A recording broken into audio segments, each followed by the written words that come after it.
దట్టమైన అడవిలో ఒక వింతైన బంగారు మామిడి పండ్ల చెట్టు ఉండేది. ఆ చెట్టు కాంతివంతమైన బంగారు రంగు పండ్లతో నిండి ఉండేది. ఆ పండ్లు చాలా రుచిగా ఉండటమే కాకుండా వాటిని తిన్నవారికి అద్భుతమైన ఆరోగ్యాన్నిచ్చే శక్తి కూడా ఉండేదని చెబుతుండేవారు. అయితే ఆ చెట్టును ఒక భయంకరమైన మాంత్రికుడు కాపలా కాస్తుండేవాడు. అతడు చాలా శక్తిమంతుడు. ఎవరినీ ఆ చెట్టు దగ్గరికి రానిచ్చేవాడు కాదు. ఆ అడవికి దగ్గరలో రాము అనే ఒక పేద కుర్రాడుండేవాడు. అతడు బంగారు మామిడి పండ్ల గురించి చాలా కథలు విన్నాడు. ఆ పండ్లను ఎలాగైనా సంపాదించి తన పేదరికాన్ని పోగొట్టుకోవాలని కలలు కనేవాడు. ఒకరోజు ధైర్యం తెచ్చుకుని రాము ఆ బంగారు మామిడి పండ్ల చెట్టు ఉన్న అడవిలోకి బయలుదేరాడు. అడవిలో చాలా దూరం నడిచిన తర్వాత రాముకు ఆ బంగారు కాంతితో మెరిసిపోతున్న మామిడి చెట్టు కనిపించింది. అతడు సంతోషంతో దాని దగ్గరికి వెళ్లబోతుండగా ఒక భయంకరమైన గొంతు వినిపించింది. ఆగు! ఎవరు నువ్వు? నా అనుమతి లేకుండా ఇక్కడికి ఎలా వచ్చావు?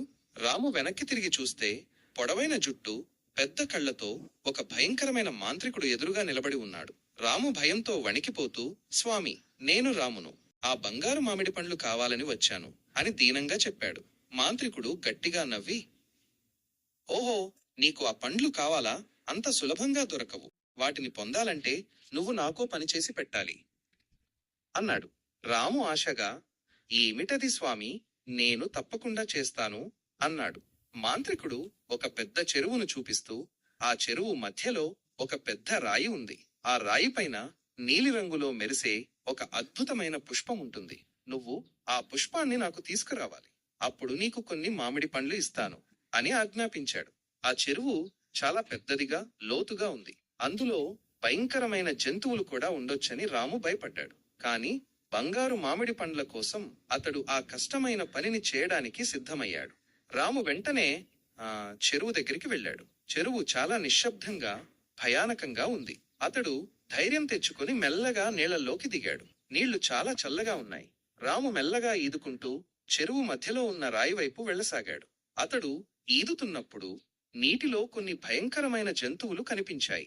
కాని రాము వాటిని చూసి భయపడకుండా తన లక్ష్యం వైపే దృష్టి పెట్టాడు. ఎట్టకేలకు అతడు ఆ రాయిని చేరుకున్నాడు. రాయిపైన నిజంగానే ఒక అద్భుతమైన నీలిరంగు పుష్పం మెరిసిపోతూ ఉంది.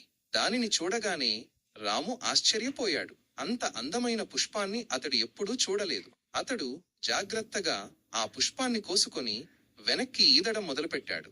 తిరిగి ఒడ్డుకు చేరుకున్న తరువాత రాము ఆ నీలిరంగు పుష్పాన్ని మాంత్రికుడికి చూపించాడు. ఆ పుష్పాన్ని చూడగానే మాంత్రికుడు చాలా సంతోషించాడు. చాలా బాగా చేశావు కుర్రాడా, నీ ధైర్యానికి మెచ్చాను అంటూ మాంత్రికుడు కొన్ని బంగారు మామిడి పండ్లను రాముకిచ్చాడు.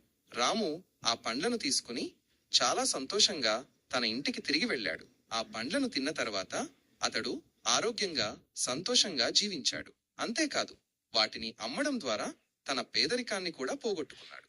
అప్పటి నుండి రాము ఎప్పుడూ కష్టపడి పనిచేస్తూ నిజాయితీగా జీవించాడు. ఆ బంగారు మామిడి పండ్లు అతడి జీవితాన్ని మార్చేశాయి.